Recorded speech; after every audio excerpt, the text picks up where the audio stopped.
The Erie Downtown Development Corporation, or EDDC, was formed in 2017 to revitalize downtown Erie through property redevelopment. And as we've been thinking about how to revitalize some of these abandoned, vacant, underutilized buildings, we've been thinking about what are those things that bring the community together. One of those things that we know of is books. Everyone loves books, or everyone has a favorite book that they were read as a child, that they've read as an adult, that they've seen as an adaptation on the big screen or on TV. So we thought, what a great idea to have a book festival to celebrate reading, to get people downtown, to showcase some of our great local literary talent. We have a lot of great local authors, and to showcase some of our great book sellers, our great bookstores, and organizations that are selling books. So we had, last year was the first one, and it was a great success. There was a lot of interest, so we thought, let's do it again this year. This year is built on last year's festival. We had, I believe, about 15 local authors signing books, giving talks, interacting with fans. The highlight, I think, of today was Jerry Clark and Ed Palatella talking about not just their book on the Pizza Bomber, but the other 3 books that they've worked on, and giving a preview of some of the other things that they're working on. There was Warner Books selling books, the Historical Society and the Jefferson Society were here, so it was all in all a great 2 days.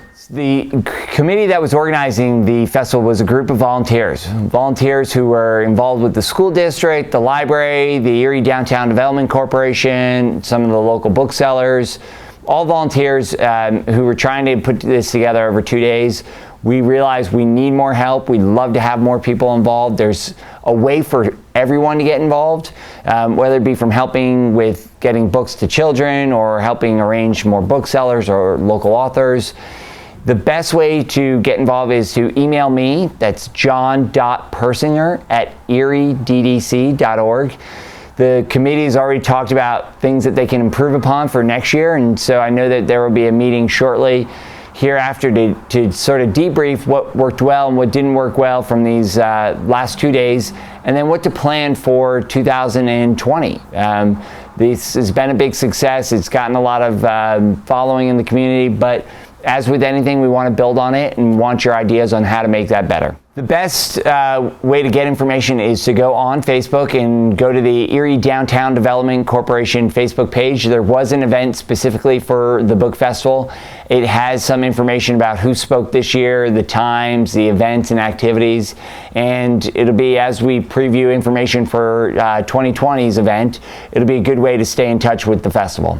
This event is really about showcasing what we have that is so great in the community. So we were very grateful for our local bookstores like Warner Books to come sell.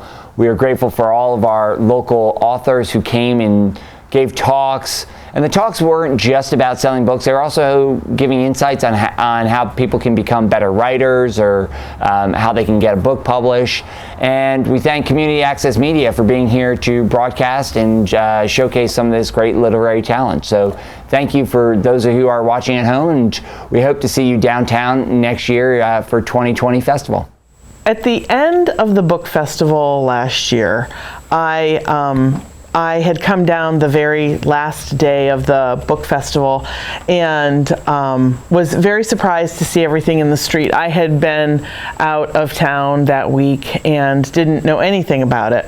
And there was a book festival, and so I came downtown, and when I found out that John had organized it, I said to him, how could you have organized a book festival without the librarians of the Erie School District? Like, we want to be a part of this. And one of the booksellers, Gail Werner, said, I agree. And so we were talking, and John said, well, we'll put you on the committee for next year. And so in January, John called me and he said, we are thinking about the book festival and we'd like to have everything going. And so we started talking about it and making notes, and we put together a team of John Persinger and Nicole Reitzel, and then we pulled in Gail Werner and Alyssa Johnson with the Erie County Public Library, and we have Barb Zimmer from the Erie School District, and I, of course, am Mary Drapshow. And then we had a volunteer with another librarian, Hank Barber, and so that's our team, and we have all been working on this and putting things together and putting authors together, and I am amazed. I am so excited about they last year had people and they put everyone in the street and just kind of threw the festival together in 3 weeks. And we've been working and working, and we have a lot of authors. We have 24 authors who came forward and are selling their books in the Authors Colony. And then they all spoke in half-hour segments here in the author spot. So we're very excited that we had that many authors come out, and some of them were really, really excited about the event. We had Ken Springerth, who brought a trolley, which is a replica of the trolley that went from Erie to Cleveland. We had Jerry Clark and Ed Palatella, who spoke about all of their books, all 4 of them, one which hasn't even been published yet. It's being published September 16th. And they talked about Pizza Bomber, and they talked about Marjorie Dale Armstrong and Mania, and they talked about Heist, which was their book on bank robberies, and their latest book is called On the Lam, which is a story of fugitives, not just one fugitive, but many of them, and they are just fascinating. The 2 of them are one of our crack teams. We also had a very new up-and-coming author, Jessica Hilburn, who wrote a book about the history of northwestern Pennsylvania, but things that you would not know. And that book is absolutely fascinating because there are things in there, there are bits of trivia, there are important facts that you would never have known happened in this area and in northwestern Pennsylvania. We also had Cindy Zahner, who talked about her premonitions of 9/11 and her books, and then Jim DeHaven, who is an author. He's a self-published author. A lot of our authors are, but Jim DeHaven and Cindy Zahner did a talk for us on how to publish your own books, and some of the ins, some of the outs, what are good self-publishing groups to use, the cost, sort of the hidden costs that are involved in that. And so those 2 were very, very informative, and anyone who would be looking to publish their own work, which a lot of people are, they gleaned important information from them. We also had Gene Ware, who has written a new children's book about the rabbit and the turtle on Presque Isle. He did not read from his book today, but he had it here. And we just had a lot of authors who I'm just thrilled that they all showed up and had something for us in the Authors Colony. Next year, we are going to blow the top off of the book festival. So this year we were a mild-mannered librarian book festival. We really didn't have that many vendors. We have Gail Werner, and we are so thankful for Werner Books for bringing their books and coming down here. They support, Werner Books supports our authors and helps with our selling of all of our author goods, but next year, look out. We had music this year. We had a little bit of music yesterday. We had a little bit of music today. We have found that music greatly enhances the book fest, and so we are going to just make it a true book festival and cultural event. I have talked to the Erie cultural guy, Patrick, and he has said that he would collaborate with us. We want to have more stuff in the street. The problem with State Street is that it's a great venue. It's a bit of a wind tunnel, so when you put your books outside and they're blowing around, that's a problem. However, we have had a lot of people who get more or garner more attention when they're on the street. And we had 2 beautiful days.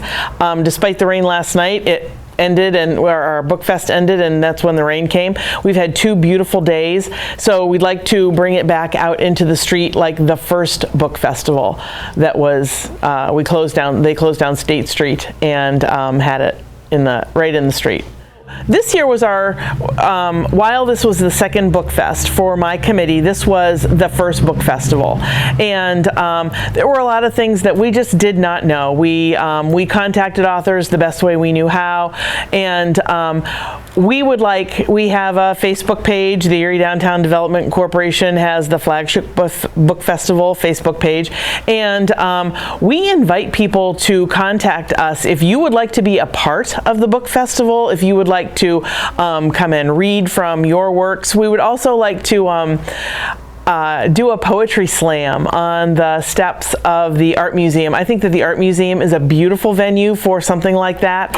And so we would like people to contact us and say, hey, I would like to be a part of the Book Fest next year, and we would like to expand it. And in saying that we're going to have our authors, we would like to have them speak outside.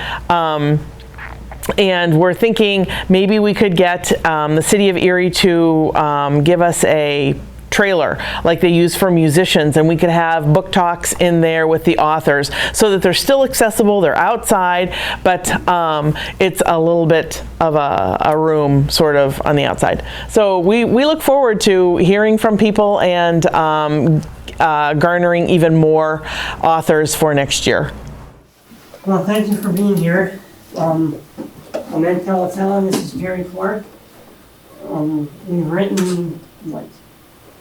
4 books. 4 books. Mm-hmm. Pizza Bomber, History of Vice, Mamie and Marjorie Gill Armstrong, and then our new book, which it will be published in a week, about fugitives on the land.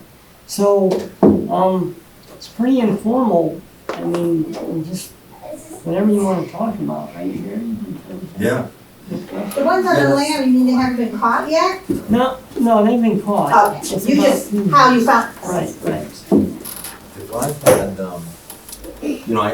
I have a PowerPoint and I can show it, or else we can just chat. But I have a PowerPoint, but I don't have a screen, John. Do we probably don't have anything. I mean, I'm looking at the walls to see if I can show it on something, but if not, we can just chat about different things related to the case, and then really answer any questions that you have. But Ed and I, if everybody, has wondered how we connected, basically at the time, 2003, August 28th, when Pizza Bomber, happened, Ed was where he is to this day at the Erie Times News as an investigative reporter, and I was at the time at the Erie FBI. I wasn't the supervisor at that point, but then probably 3 or 4 months after the event, which I call August 28, 2003 D-Day, and again, always before I start talking about this, I was just at Duquesne University for a 3-day serial killer conference. I was telling you a little bit about it, but I always start out with saying, hey, 3 people died horrifically in this color bomb case. And so, I never lose sight of the fact that, and it was captured on film, and so they had to see it on the internet, and, it was just a horrible way to have to see, a loved one die.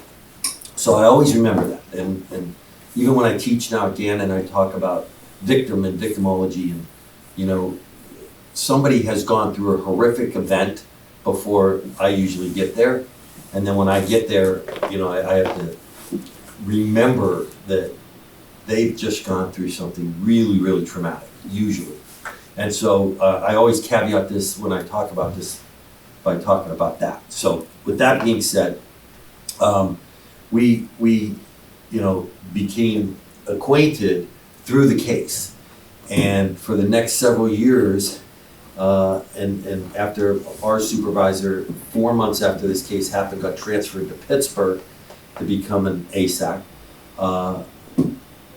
I then became the supervisor of the Erie office while they were deciding what to do with the case. So supervisors, and the reason I'm telling you that is at the supervisory level, that's the only people in the FBI that can speak to the media.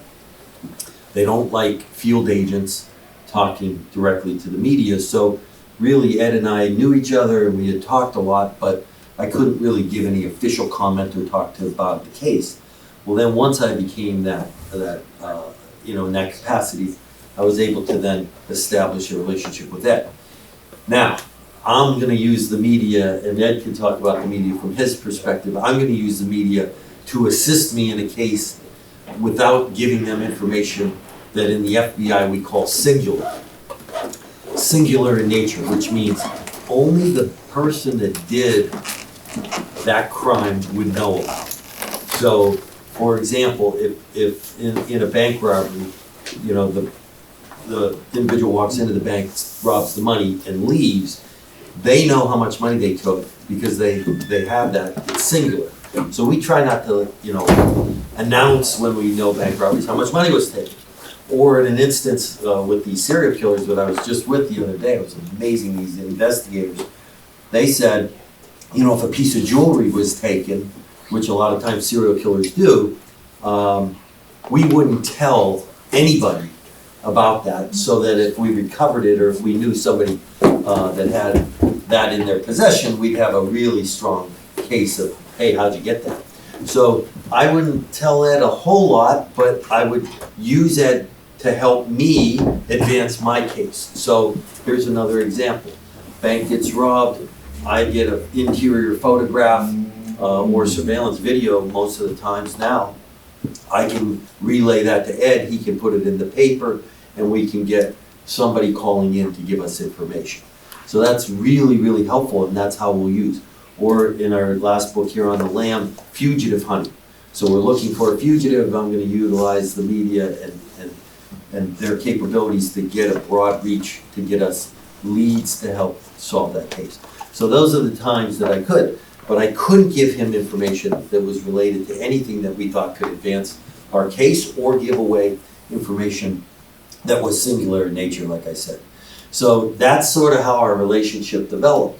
Then when the whole case got all the way through, and we'll talk a lot more about the case, but that's how I was able to then come back, and Ed and I thought, you know what, this thing nobody has known anything about because we had to keep it so close that not much information was getting released. And the public was, I'm sure, wondering, hey, just what happened in this thing? I'm from Erie, I was there on everybody on Erie knows where they were that. It's like the JFK thing when I was down with Dr. Cyril Wecht. He did the Cyril Wecht, the JFK case. I was just with him for dinner, and he's an interesting fellow. But anyways, when I think about that, I think, wow, everybody knew where they were that day, and same with in Erie. If you were here, I was on Peachtree, I got caught in traffic, I was up near the mall, I couldn't do anything. So everybody knows about it, and everybody has this feeling about that day. And so this case has become, unfortunately, in some ways, in the fabric of Erie. And so anytime that I would try to do any show or anything that was related to this thing, I always wanted it presented in a good light, not in a bad light, and not where Erie looked like a horrible place. And I'm from Erie, so when I got away all those years, and the FBI sent me all over the place, when I finally got home, which is where I wanted to be, I wanted to, live here because I love it here, and this is just everything to me. So I gotta say that when we do anything, hey, let's make Erie look good. And somehow in the negativity of all the case, let's try to make Erie look good. Number one, by saying, hey, we persisted through and solved it. We could have had numerous times during this case. It took a long time to just say, you know what, I don't think it's one of those cases that we're gonna solve. And we knew going in, if you look at the Unabomber, for example, Jason Wick from ATF it will tell you also, bombings historically as cases are really hard to solve. And so they usually last longer than some of the other typical cases. And so we went in. Now, I didn't expect it to go from 2003 to 2007 before we indicted it. That's 4 solid years, and I can explain why that happened. But once we knew that we indicted it, then there were several things that delayed us till we could get to trial, including Marjorie being declared incompetent. So we didn't actually wrap this thing up until 2010, and then to have a trial with a sentencing, that went to 2011. So we were, from 2003 to 2011, really involved in the workings of the case, but it was actually charged in 2007. So it wasn't quite as long as we might have thought, but there were a number of things that happened and factors that happened that sort of delayed that.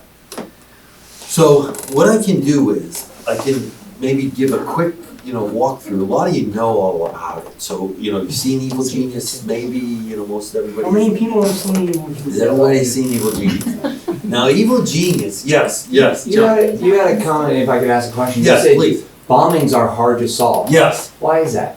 Because number one, they're not all that frequent.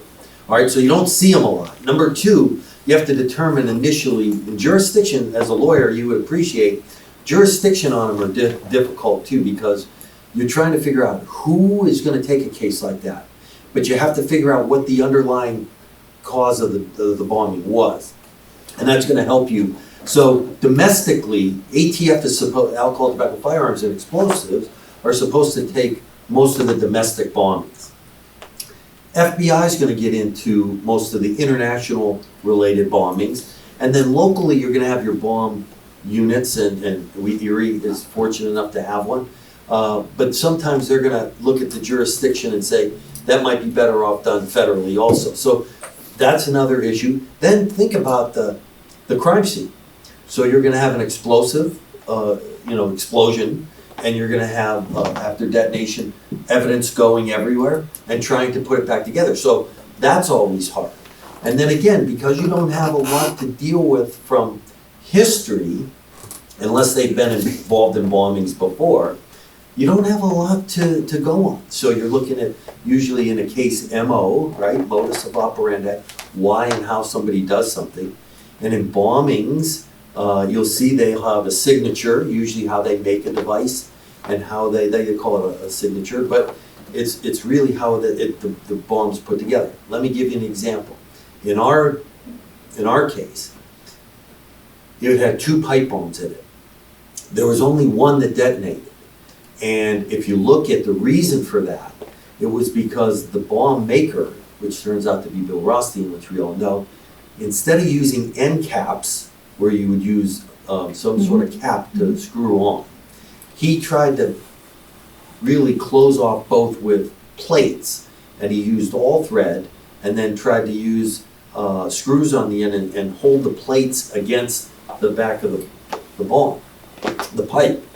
And so when the first one went off, it allowed air to get into the second pipe bomb and rendered it inert, so it didn't go off. So that was a signature that our bomb, and I'm heading back to where I was, but that was our bomb expert, Dr. Kirk Yeager. By the way, Dr. Kirk Yeager is coming to Erie. He's a world-renowned bomb expert to speak at they're having the International Association of Bomb Tech Examiners, actually here at the Sheridan Bayfront. And Dr. Yeager called me 2 weeks ago and said, hey, I'm going to do this presentation in October. Would you come up and speak with me about the case? And I said, let's do it. So I'm so excited for him to come because he's been everywhere, seen every kind of device you could ever see. So when he looked at this device, he said, see, that's a signature. That's a way to make a device that only Bill Rothstein might have made before if we would have had another one of Bill Rothstein's devices. So he was very sharp with how he did. And by the way, he said about that, remember he said the device was extremely well designed, but only fair in its craftsmanship. So again, they're looking at everything when they're looking at that. I'm looking at pieces spread all over Peachtree. He's looking at it put back together. And by the way, if you ever saw that process, I was, you know, law enforcement a lot of times gets a bad name for something, you know, and I don't know why and how that happens, but they are doing amazing things every day that we never learn about. And this was an example. When you take all those pieces around Peachtree and spread them out, and you say, how did you even collect them and know where they came from and who collected them and what time they collected? All the collection that you would do, forensic science, they brought them down to Quantico, put them on a big long table. This thing had to be, 20, 30 feet long, brown paper, and just put all the pieces out and said, let's do a jigsaw puzzle. And for the next probably several months, they put this thing back together. And when you look at it put back together, you go, oh my gosh, how could you ever do that? And that's what we do, you know? And nobody knows, and they just think, you know, things get solved, but they don't. They get solved by really the hard work that these people put in, the hours that they put in to put that thing back together. And then that way, you can see how this person would have made this device. And I was going, oh my gosh.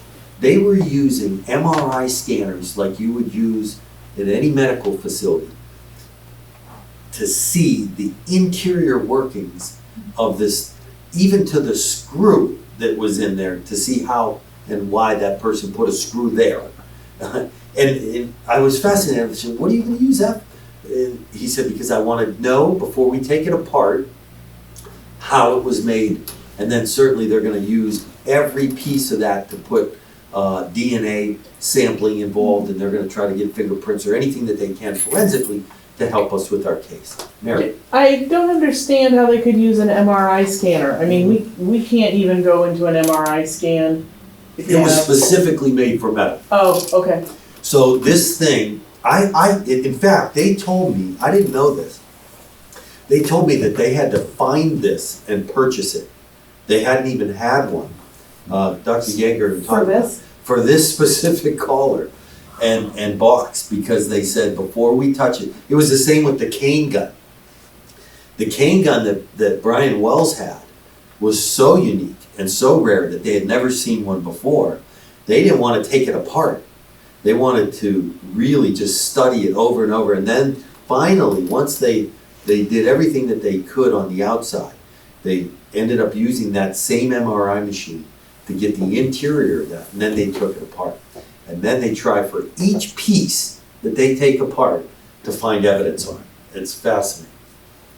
Yes? I don't know if I told you, but I was in a children's library working with books this summer, and there was a book on guns, and I was just happened to be leafing through it, and the cane gun was in it. Is that right? Yes, yes. That's really something. Isn't that something? I mean, That- like I said, I go back to this because it's so fresh in my mind from the last 3 days at Duquesne, but these serial killer experts, and the reason you're probably thinking, why is the pizza bomber and Jerry Clark talking at a serial killer conference? And that's Marjorie, our friend Marjorie, right? She's so rare and unique because she's killed five that we know of. Now, the definition of a serial killer, and I just went through this with them, because at one point it was 3 with a cooling off period in between. So think about mass killers who go in and kill, you know, all in one location one time, and they kill multiple people. That's a mass killer. Versus a serial killer who may kill and then have a cooling off period of a day, an hour, a month, 2 months, 10 years in between the killings. But they have to total, at one point they were saying more than 3. Well, now it's more than 2. So Marjorie was, you know, she fits, she had multiple killings with a cooling off period in between. So they said, this is perfect because there's so few female serial killers. And I thought, and these were the facts about that. It's less than 1% of all homicides are done by serial killers. So that shows you how low and infrequent, even though we know of all of the major ones, right? Bundy and Gacy and all these, well-known serial killers. But then female serial killers are only 16% of the 1%, less than 1%. So that shows you how low it is to be a female serial killer. And then you add in a female who uses violent means, like a gun, and it's even more remote. Most female serial killers, believe it or not, killing's killing, but in softer fashions like suffocation, poison, strangulation. Marjorie is in the category with Eileen Wuornos, if anybody's heard of her from Monster, where they used the gun. And so when I was there, I was thinking I'm just gonna be in the background of these famous serial killing gurus, including Ann Burgess. Does anybody see Mindhunter? Yes. Well, Dr. Kate Yes. in that movie, that's her. That is based off of Dr. Ann Burgess, Oh my God. who is she's a DN, she's a doctor of nursing by trade, the real Ann Burgess. yeah. And she was there, and I'm going, oh my God, Ann Burgess is one of the first profilers with John Douglas Yes. and with Robert Ressler. I'm reading his book. So she was showing, this was an amazing thing. She'd show her real conversations with John Douglas and Robert Ressler, the two absolute first profilers, and her, and then she'd show the clip from Mindhunter that sort of portrayed what they were doing, and I'm going, oh my gosh, this is amazing. But again, back to her and the professionals that were there, they were going, I can't believe your case. I did Collarbone as a presentation, and they were going, I can't believe it. I can't believe what happened, and I can't believe how this whole thing and the people who died and the twists and turns, and I'm thinking, wow, I don't even look at it like that. But they recognize how rare Marjorie is. Marjorie is, and so when I say, and Ed's fortunate this way too, to have the opportunity to ever met her and talk to her. People go, what are you, crazy? You're happy you met Marjorie Deal? But as an investigator. Well, you're happy because you lived. Well, I lived here. I didn't date her, and I never took a nap around her. But I'll tell you one thing. She cursed me in a lot of ways. She said, Karma's a bitch, Jerry. And she used to tell me all the time, and I'm always looking over my shoulder and think, she's dead, but she's still around me, I know it. But my point is, she's just as rare as it gets. And so Ed had the opportunity where she was calling him all the time. I had the opportunity to have her in my car and to take her, to have pretzel rods and go to Wendy's and all the things that we did together, including the yelling at me and the screaming at me and the cursing at me. And so, yes, which one would you like? You know which one. Wendy's? She wants the Wendy's story. All right, the Wendy's story is, this can't be any more true. And again, everything that I do when I talk, they say, come on, you make part of that up? And I said, no, I never made a thing up. But Marjorie, it's in the book, so it's gotta be real. But Marjorie would always be talking, right? So she always had to tell you things. She was always trying to get you off course. She was a master manipulator. And that's why I think she was able to be successful a lot of times, because what she would do is, she would say nasty things to you that you would take offense to, and then you'd get in an argument, and it would be totally where she wanted to be versus being at a question she didn't like. So if she could misguide you or get you off course, she was right where she wanted. So she would constantly be yelling and trying to get me places, and I'd say, Marge, that doesn't offend me. Let's go back to where we were, right? And my wife yells at me like that all the time. Whatever it is, let's talk. Well, in this instance, we brought her to be processed at the FBI after she was indicted. We walk her into the FBI. The whole way the cameras are rolling, Ed's there asking her questions. Marjorie, tell me what happened. What's going on? The FBI, they frame me and they're no good, and this is a kangaroo court, and I need a new lawyer and somebody help me. And so we go in, her lawyer's like, damn, Marge.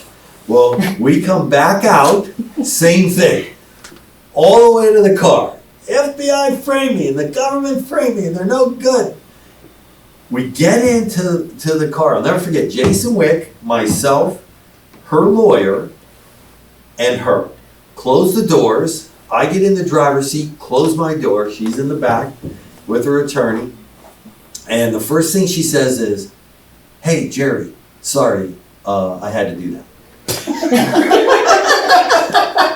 And I said, Marge, again, it doesn't bother me. Really, thank you for apologizing to me, but it doesn't. And she said, well, can you stop at the Wendy's? I know I missed dinner. And I thought, and I turned the other way, and her attorney's on this side, and I said, well, do you mind if she goes to the Wendy's? And he said, no, I guess not. So we're going up French, right? 12th and French. And I think, well, I can't bring Marge in the Wendy's. Right? That could be a problem. So I said, hey, we're going to go through the drive-thru. So we go through the drive-thru, and I can't even, and the window's there, and I'm going, hey, Marge, what do you want? And she said, get me a triple. And I said, Marge, you can't eat a triple. And she said, yes, I can, and Biggie size those fries. I swear to God. And I go, okay, I'll Biggie size those fries. So we went through the drive-thru, get her the Wendy's, she got a triple and the fries, and she sat in the back seat of my Ford Explorer, and she opened the foil, and she, you would normally eat a burger, like most of us eat a burger, but not Marge. She had handcuffs on. She had handcuffs, but what we did was we kept her cuffs on, but we didn't have her to the belt, because normally you have them all the way through a loop in the belt so you can't. But we let her lift her arms up, but we still wanted her cuffed. She actually broke the hamburger up into a pile. So she took it and put it into pieces, and it made a little pile. And I always say this, but it reminded me of, and if you watch The Roadrunner, that little Acme pile of, that's what it looked like when I turned around. It looked like that whatever that was that he made it into the pile. But she then sat in the back with that pile and picked it and ate it like that. So I've never seen that done before. And I was looking at Jason White like, oh my gosh, this is crazy. And she sat and ate that whole burger, and then we took her back to the prison, and that was it. But that's the way Marjorie could manipulate. She could turn you on a dime, and she could come back. Think of Trial. Trial was hilarious. So Marjorie would know that Judge McLaughlin would take no stuff from her. And so she tried to make, now a couple times she blurted out things, that's bullshit, it's bull. And the judge would look at her and she'd know not to do that again. But for the most part, she was able to contain herself. When the jury, however, would go out and the judge would come off the bench, she would swing that chair around, and now she's ready for bear, right? She's looking in the crowd to see who's in the back, and she'll just start right away. And again, she's cursing, and she'll Jerry Clark, you're a dumbass. Okay, I'm a dumbass. So She was spouting off and everything, and then she caught Jerry out of the corner of the eye, and she went, hey, Jerry Clark, you're a dumbass. And the only thing that I could think to say was, well, Marjorie, I'm at this table and you're at that table, and those are two different tables. One's a prosecution, one's a defense. So anyway, she would just do that, and everybody would say, but the one time, there was a real bad twist for her, and one of the witnesses, it might have been even Ken, said something that was really... Oh, yeah, the judge had to clear the courtroom. Clear the courtroom, and she turned to her attorney and she said, God darn it. Or, she really said, I'm tanking like the Bismarck over here.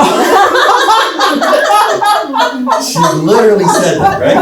She would turn her chair. So the lawyer, who was a great lawyer, during the trial, when the jury was out, they'd be together, but after that, she would just be yelling at him and have her back. She would never look at him. And she always was trying to fire him. Even while she's in trial, she was trying to fire him. But Judge McLaughlin let her fire one, but then the second one, he said, listen, you've already fired one really qualified attorney. You're not gonna fire a second one. So she was able to get through trial somehow, but not very easily, because she wanted to testify at trial. She wanted to get up and say, hey, I'm innocent, this is what happened. Her lawyer said, Marjorie, I do not want you to testify. You will not do yourself any good to testify. So what they decided, and again, John, as an attorney, you appreciate it, they did it, he said, I'm not gonna do a direct examination, I'll let her do a narration. And I had never seen that. In all the times I had been in trial, she was allowed to go up on the stand, and basically her defense attorney said, all right, Marjorie, say what you wanted to come up and say. But what that did was, and I know what you're thinking, what that did was, it allowed Marshall Piccinini, the U.S. attorney, to now cross her On pretty much everything. on everything, because she was up there. So she put herself in the position to be crossed, and that's why her defense attorney said, I don't want you to do that. I don't want you to put yourself up there. So she narrated, and she just went on and told her story without being questioned. But then when finally she was completed, Marshall was able to then get her, and he got under her skin a few times, and she got really, really Marjorie-esque, I guess. And the jury even, I could see them, because I watched jurors. Jurors are amazing. I could even see them going, oh my gosh, she's frightening me, just hearing her talk. So it was not in her best interest to do what she did, but that was, again, her choice, and she ended up doing it. So what else? Any questions, really? Yes. Could you tell us a little bit about your book that's coming out? Sure. On the Sure, it's Lam? coming out on September 17th. It's called On the Lam. This is Jerry, and I got a few copies, but it's about fugitives, history of fugitives in the United States.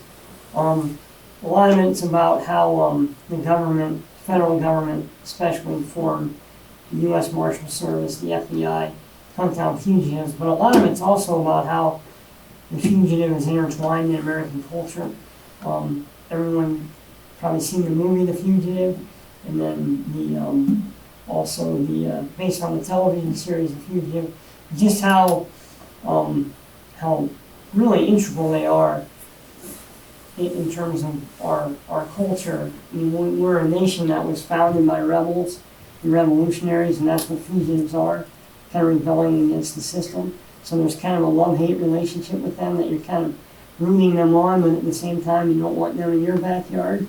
But from a distance, they might be someone that you're saying, yeah, why don't you hide from the police as long as you can. So a lot of it's about that. It's based on Jerry's experiences when you were in FBI in Dayton. You were on a violent crime task force that dealt with fugitives. I was out of the Cincinnati division, the Dayton resident agency, so 6 years I was on a violent crime fugitive task force, which in the FBI to me is the absolute best job you could ever have, because you're basically, a street level police officer working with the locals, which is always, what I wanted to do anyway. So it was, I had the most fun 6 years. We arrested almost 2,000 violent felony fugitives in 6 years. So the fact that I was able to get involved in that and work with them. But some of the stories, when people are trying to get away from law and what they will do to get away from law enforcement, just astounded me. And some of the things that come to mind, we'd be on the second floor of an apartment complex, and the guy would be in the bedroom, and we'd get him cornered and say, come on, it's there's nowhere to go. And I see him looking at the window. I'm thinking, no, you're not, right? And 2 seconds later, he's flying out the window. And, there was one time we were chasing a guy that ran to the river in Dayton that runs along, and no, you're not gonna go in there. He'd jump in, and now we're, just going down both sides of the water till he comes out. But people do fascinating things to get away from people, and a lot of times it could be substance abuse related or substance use related. I can't tell you in all the years that I did this job how alcohol addiction and drug addiction is intertwined with almost everything that you'll see criminality wise. It's so, I mean, it's sad, you know, and same with mental illness or behavioral health issues creeping in. We don't do a good enough job with our behavioral health systems anymore. Our money is not available that we used to have. There's nowhere to house people. So what happens? They get arrested and they go to a jail. And a jail's not a place that you want to do any behavioral health treatment at all. So our system is sort of broke that way. But we talk a lot about that in the FBI top 10s. And let me give you an example. I chased a number of top 10s, including Harry Joseph Bowman. His nickname was Taco, and Taco was an outlaw. And he was an outlaw 1%er, and he was the head president of the Outlaw Motorcycle Club. And that guy was in and out of Dayton, Ohio, believe it or not. And they have a clubhouse, you know, in Dayton, and I can't tell you the hours we looked for Taco and what we did looking for Taco, including, you know, renting, you know, little trailers to go camp. We'd have to go where they go because that's where they go, and crawling through fields on our bellies, you know, to get close enough to overhear or to get close enough to you talk about scary, going to an outlaw, you know, motorcycle gang meeting or party, and you're crawling on your belly in a field trying to get close, and we all got poison ivy. It was terrible. But anyway, I remember the three of us out of that group. But when you think about it, and there was a woodchuck. That was another thing that just scared the heck out of us. And we were close. I mean, because we're on our belly, literally crawling, so we're going slow enough to where we're not scaring anything. And I look up and there's this thing, and he's furry and big, and I'm thinking I'm gonna have to shoot this thing, and somebody's gonna hear me, so I can't do that. And so finally we were, you know, trying to get him to move away, and he ran off. But those are the things that like I said, we're out there doing every day that, you know, just to keep people safe, and not everybody knows all the things that are happening out there. But that's an example. Another example was, and by the way, Harry Joseph Bowman finally was caught and captured, and he died just recently in prison, but he was not captured in Dayton. But the one that everybody might know from here was Bucky Phillips. Yes. Remember Bucky Please tell us Phillips? about that. Yeah, that's All right, now this is because I was working at the FBI at the time, and Bucky, of course, shot two New York State troopers. Yes. And when he escaped from the prison in Buffalo with a can opener. with a can opener. And So those policemen were brought here. yes, Right. yes, they were. In fact, I was with the wife of the one trooper, Dottie. Lumba. Yeah, and we stayed with her the whole time and made sure. It was horrible. But anyways, what happened and what Ed just described is that fascination with people on the run. There were people that were assisting Bucky, you know, to stay a fugitive. And you saw the t-shirts, Run Bucky Run, and the Bucky Burger, Yes. and some of these things that were happening, and I'm going, how does this happen? But it's that fascination that we talk about in this new book about how people don't want them to get caught necessarily, become like a folk hero, but at the same time, don't come in, like Ed said, don't come in my backyard because, you know, I know how dangerous you could be. And when we got word that they had him pinned down. We were in, and it was on the border of Pennsylvania and New York. Right on the border. Because they were gonna wonder where he stood up and where they actually captured him, who was gonna actually, you know, again, there's a lot of interesting dynamics involved with law enforcement in their competitiveness. I'll put it that way. But the FBI HRT was here. We never bring HRT. That's our hostage rescue team. They were flying in choppers, hanging on the sides of the railing, looking for Bucky in the fields. I mean, it was just like that. and Bucky was doing the slow crawl in the field, had to go over a fence, somehow get over a hill and then underneath this fence. And then we knew we had him at least cordoned off. And we kept closing down the perimeter until finally Bucky stood up in that field. And, you know, again, good restraint. We arrested Bucky. They brought him back to the command post. And I'll never forget when I got next to Bucky Phillips, two things that stood out in my mind. Number one, he had been, you know, living in the woods, so he was a survivor. Eating bugs, He was- stray fish. And He had an odor to him that I had never smelled on a live person in my life. Because of how he had been living. But I was amazed when I looked at the size of his thighs, because he did so much running and walking. And I thought, oh my gosh. And they put him in the back of that state cruiser, New York, and drove him through the town. And then that's when people were on the sides of the road cheering and clapping, but they were not for supporting. Bucky. Huh? Not for Bucky. And well, I don't know if they were cheering because he was captured or cheering for him, but it was just weird that they were doing that on both sides of it looked like a parade. It was so odd, and there were probably 100 cars, troopers, but that's all in here, and it's so fascinating again about fugitives and the things that fugitives will do to get away. Really amazing. How many books have you two collaborated on? Four. Right. Four now, This is yeah. our fourth. This is our fourth, yeah, and I'll tell you, the Pizza Bomber really is the investigation. Mania, which I didn't bring that I was supposed to because I took the wrong car.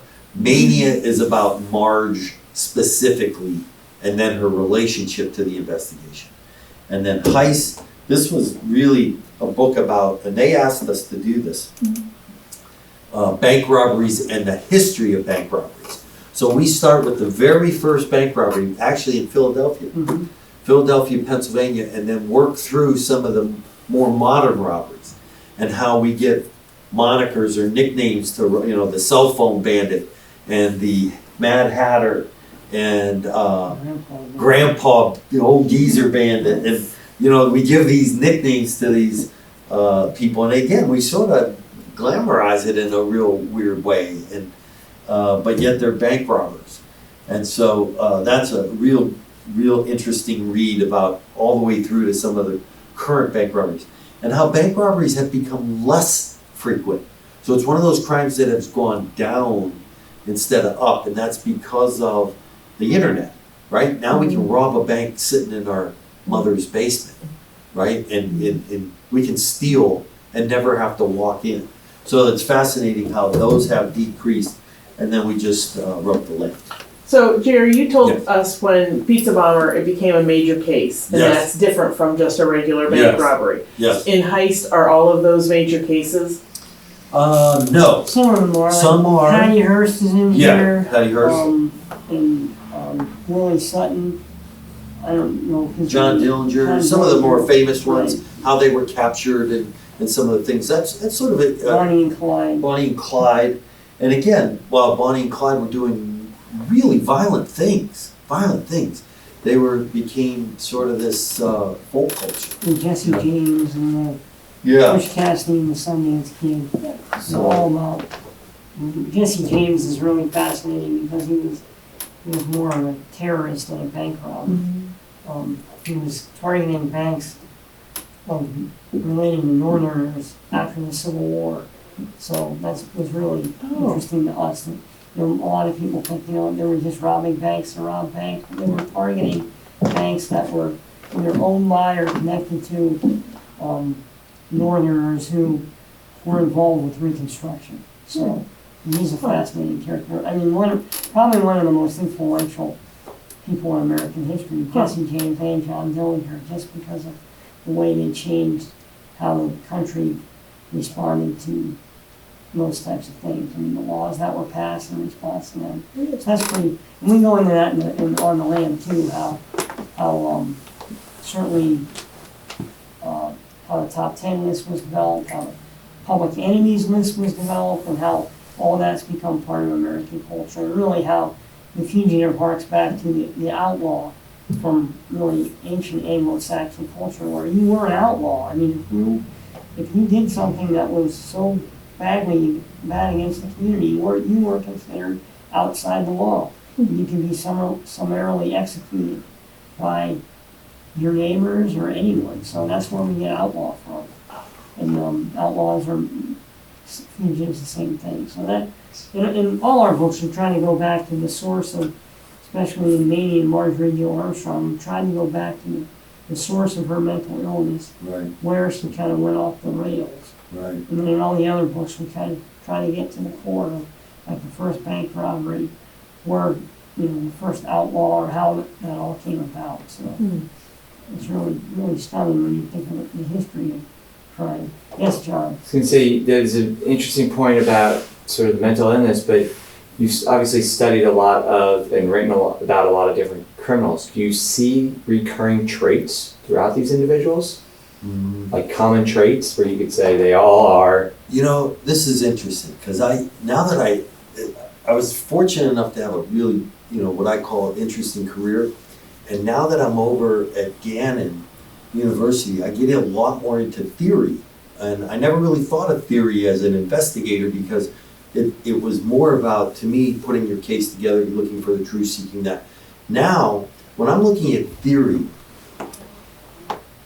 I think it's a combination of risk factors. And this is the way I described it to some of the students. Because if you look at risk factors, they don't give you the outright way to say, this is the cause. Because I don't think there's any single one cause. And we've seen that, nature versus nurture, and environmental issues, and biology issues, genetic issues, cognitive issues. Those are all risk factors, right? Cognition, so low IQ. Okay, low IQ might be associated in some fashion because you don't have good judgment, you don't use good critical thinking skills, you might be impulsive. But what about, how would you explain our high IQ individuals? They have all those, but yet they still do. I'm a real fan of Yockelson and Samonow's work, and they came up with a book called The Criminal Personality. And they basically said, after all their years of studying criminals at St. Elizabeth's Hospital in New York City, right? They basically said, look, everybody had these issues. My parents were poor, my parents were rich. My mom didn't go to soccer, my father mistreated me, I drank too much, I didn't do this right. All these different reasons, again, that I see as risk factors, but they're saying it comes down to one thing. And it's a little simplistic in a way, because I think it's a combination of it, but they're saying, I choose to do that. I got something out of it, and that's why I did it, versus them having some, how about this affluenza defense? My parents were too rich. They were so rich they didn't pay attention to me. And we're like, what? Now you're robbing banks because you were too well taken care of? So there's got to be some component to a lot of things. Again, if you look at substance abuse, high risk factor. So you look at low cognition, like I said, maybe another high risk factor. TBIs, they're showing, right? Traumatic brain injuries associated with aggressive behavior, another risk factor. So you're going to see that happen, all these different things, but it boils down to somebody's making a choice to do a bad thing. Somebody got something out of doing it, right? Another work you'll see on the psychology side is Harry Harlow's work with the wire monkeys, and he talks of, right? When he'll talk about negative reinforcement versus no reinforcement. So the monkey would cling to a wire monkey as his mother in order to get some satisfaction over having no attention. I think another one of the risk factors I look for is connectivity or attachment. And then the third one for me that's really important is empathy. you'll see in all the really, especially the killers, no attachment, no connection to any other human, and no empathy for another human. Sociopathic. That's Right. really the true antisocial personality disorder. And we hear that used a lot, oh, he's antisocial. The old term was psychopath, right? Oh, it's a psychopath or a sociopath. They don't have that in the DSM-5 anymore. They took it out because they felt it was too negative in its connotation. So they're calling it antisocial personality disorder. Well, that's the old term, psychopath. So we see that, but that's less frequent than you would believe. That's for, I think they should save for the real people that don't have empathy, that'll kill somebody. Those people are the true psychopaths. But the other ones, they're just criminal behavior. They have it in their, and I here's the last, I'm sorry I keep track, but things come to my mind. When you're interviewing these people, you'll see a common thread, and it's usually these defense mechanisms. Now, we all use defense mechanisms all day long. Do I look good in this dress, honey? Yes, you do. Now, any other answer wouldn't be appropriate, right, for me to say? So I'm going to say that answer.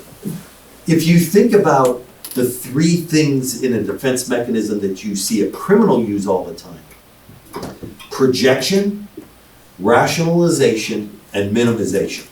Those are the three common, you just see it all the way through. So if I'm talking to, all right, let me give you an example. This goes all the way back to one of the first kids I was ever involved, because I was a parole officer before I was an agent. And he got assigned on parole, and I said to him, why did you steal that bike? I was really just asking a very simple question. Why did you steal that bike? And he said, well, that's simple. And I said, why? He said, because the dumbass left his garage door open. And I thought to myself, what? He said, yeah, he left the garage door open. Why wouldn't I go in and take that bike? If you think about some of the defenses in there, right? The projection, the rationalizing why he did it, or the pedophile. Oh my God, I interviewed so many pedophiles you cannot believe. And they use those on a regular basis. Well, did you look at her? She looked 18 at least. But she was 14. So what are you thinking? Do you see the minimization? Everything, well, that's not that important.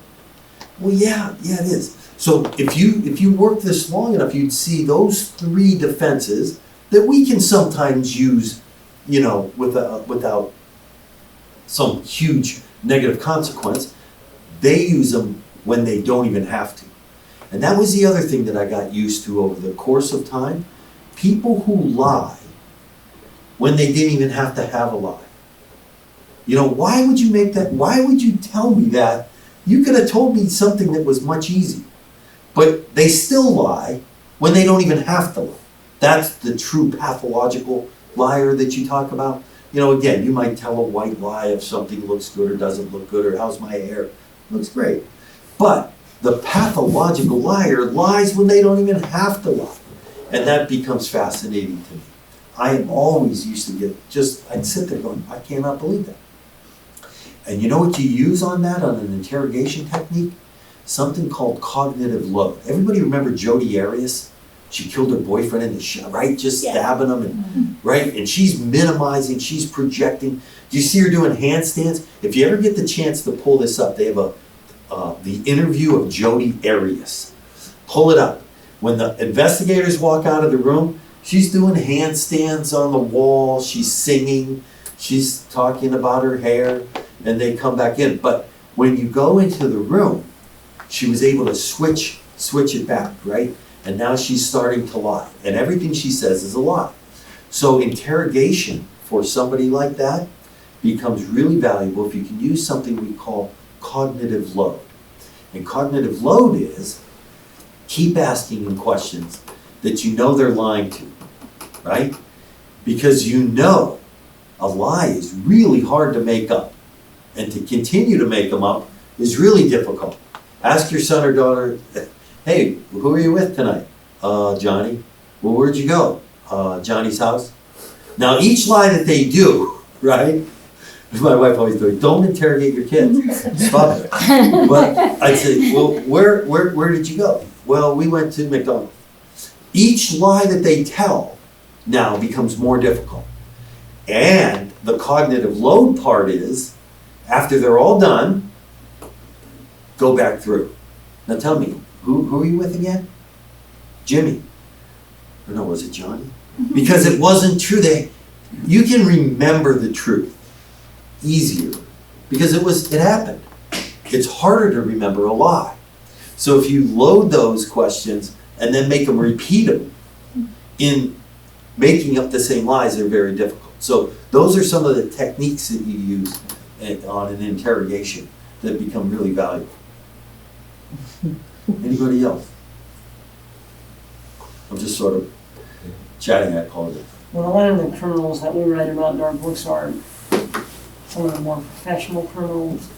So, I mean, the low-level criminals, a lot of it's substance abuse.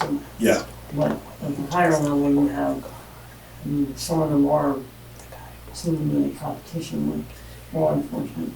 Listen, amateurs and professionals. You'll see it in sports all the way to crime, and that's the same way criminals are. The planners that plan a robbery, they case it, they know who's in there. I saw some robberies in Dayton that, in fact, we talk about it in here.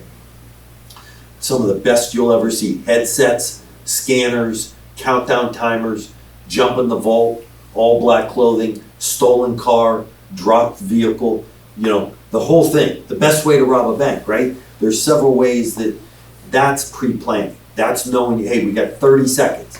We got a car en route, already notified. We gotta go. They're in a stolen car, so they drop it, they get another car. Now you can't ever trace. So those are the planners.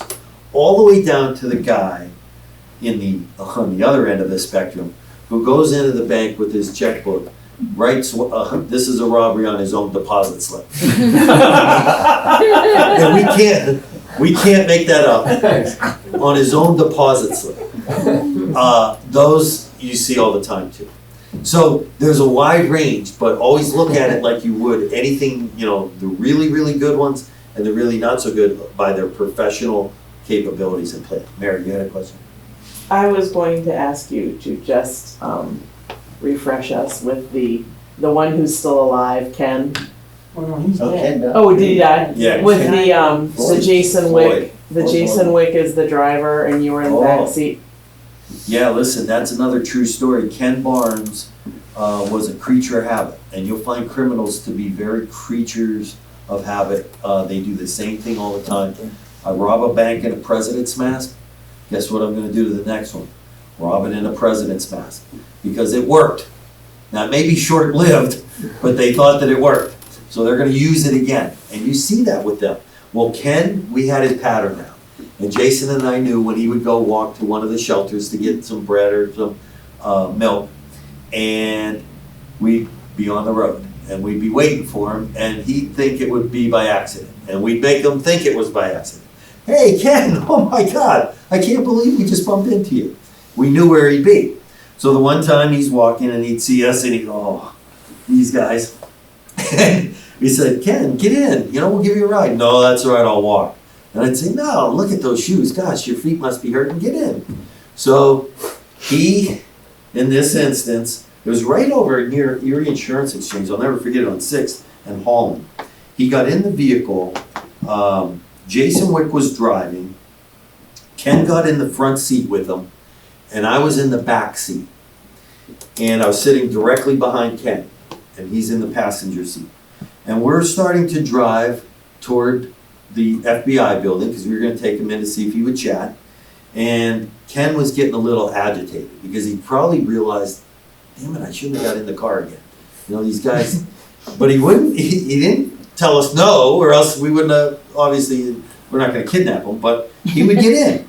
So he got in, he's getting a little frustrated, so he reaches in his pocket, he pulls out a knife, and he opens it up, and he turns to Jason, and I'm in the seat directly behind him. And I unholster my gun, and I put it to the back of the seat. And I swear, my finger was starting to come back, because I'm thinking he's going to stab Jason Wick. And I said, Ken, give me the knife. and Jason's going, Ken, you know, and he's driving, so he's trying to be as cool as he can. He's pulling over. And he literally just turned to me and said, here. And I thought, oh my God, I almost shot him through the seat. I was gonna just have to, you know, go right through it. And he would do that at times. And in the jail, we had an instance where we were interviewing him, and he was fine. He would always tell me the same joke, and I can't even say it because it's so raunchy. And I would laugh because it wasn't funny anymore to me, but I felt like I needed to, you know, connect with him. And I'm, okay, that's hilarious. Jason's going, God, is that stupid and raunchy? So, but that's just the way we did our work. But Ken is talking about countdown timers, like the timers that were in our device, because it was detonated by a kitchen timer. So Jason said, Ken, how'd you do that timer? And Ken got really upset. And he said, that's it, we're done. He pushes back from the table. And he said, that's it, we're done. And so we stand up, and we're all sort of standing there together. And I said, all right. And Jason said to him, Ken, it looks like I hit a nerve. And Ken went like this. He drew back like he was going to hit him. And I'm thinking, oh my gosh, I don't know if any of you seen Jason Wick, but he used to play free safety for IUP. He's a strong guy. And I thought, and I said, Ken, you're gonna lose this one. Don't do it. And then the guards who were watching us all came running in because they saw the confrontation happen. But my point in telling you both those is he could flip a switch too. And he came from such a bad pedigree, it was incredible. His father had killed somebody, his brother had killed somebody and raped and killed somebody. And so they were both serving life. And then there's Ken, who we know had killed, I believe, certainly with the hot shot that he gave Panetti, our second pizza delivery driver, to kill Panetti so that he wouldn't be a witness too. So it shows you these people and how they can just turn on you in a split second and how things can happen. So yeah, that was our Ken story. But we had a number of stories with Ken. And one thing to Ken's credit, he came in and testified, pled guilty to 45 years. You never hear anybody plead to 45 years. Pled guilty to 45 years and agreed to testify against Marjorie. And he came in, and I gotta say, I wasn't sure how he was gonna do because he had had so much addiction to crack and he had been off crack for a while. He looked better, but he was remarkable. He went up and just told his story. And they were getting on him like a good defense attorney would about, well, what are you getting out of this? 45 years, nothing. Obviously, I'm gonna die in jail. And I couldn't believe that answer. He goes, I'm getting nothing. And so, and even our inmate witnesses, we had 8 inmate witnesses come in and testify against Marjorie that spent time in the jail with her. And all of them came in without being asked or given anything. And the defense attorney would ask each one, well, what did they give you? Did you get less time? Did you get money on your commissary? Oh, I got nothing. I'm scared of her. She scares me to death. And she's going to hurt somebody if she ever gets out. And that's why I'm here. And you never hear an inmate, want to just come in and do the right thing. So very rarely anyway, in my history. So that showed you what she was about. Marjorie frightened people. Yes. Was Ken Barnes on your radar, or did Marjorie bring him into the mix? Marjorie brought Ken in. And here's how. When she's finally declared competent, so 2003 to 2005, she's incompetent to stand trial. She's at Bayview getting restored. When she finally says, all right, you're competent to stand trial, she comes back to Erie and pleads guilty to killing James Rowan, her boyfriend that she shot in the freezer. She got 7 to 20 years. Jason Wick and I were immediately able to then interview her, and we're at Muncie, and that's when we go down in the belly of the, I described that, and it's so true.